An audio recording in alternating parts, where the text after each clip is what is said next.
Welcome everyone to another episode of Let's Talk Special Economic Zones. I'm your host, Ainsley Brown. In today's episode, we are going to cover a very interesting or vexing issue, and that of tax leakage or revenue leakage. And this is a vexing issue not just for tax authorities or zone authorities, but it is also a vexing issue for investors. And let me deal with the latter first, why it's a vexing issue for investors.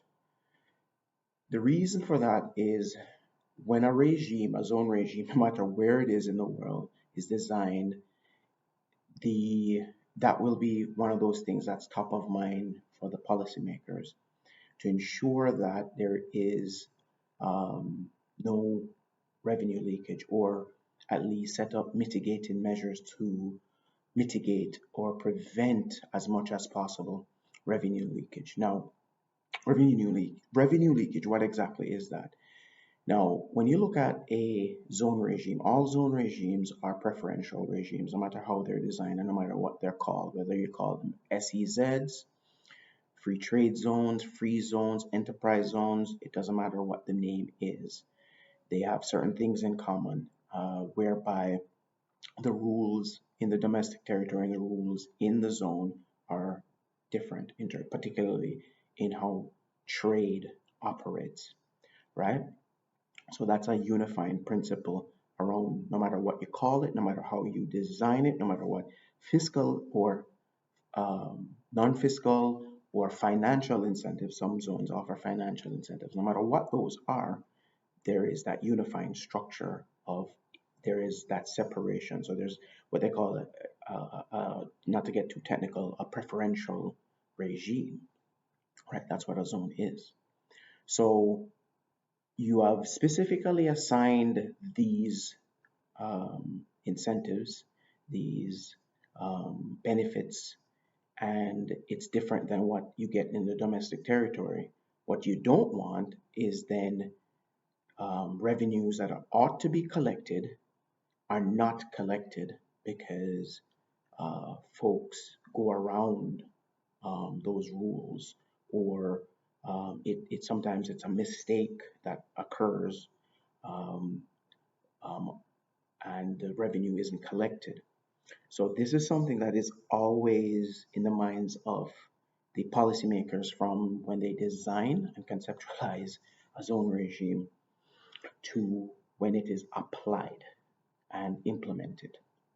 So that is going to impact the investor, and it is something the investor has to bear in mind.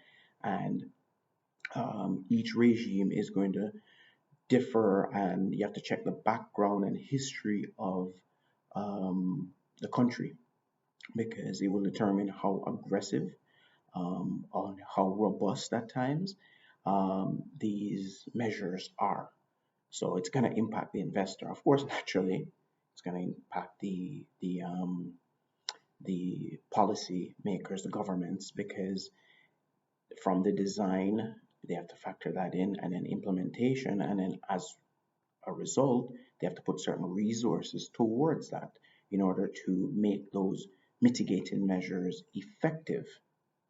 So there is a constant tension and a constant balancing act that has to go on in terms of facilitating um, the investment while at the same time regulating. And it's not, I don't like to put them at two ends of the spectrum. And if you want to look at it that way, you can, but note that they belong to the same thing. They're connected.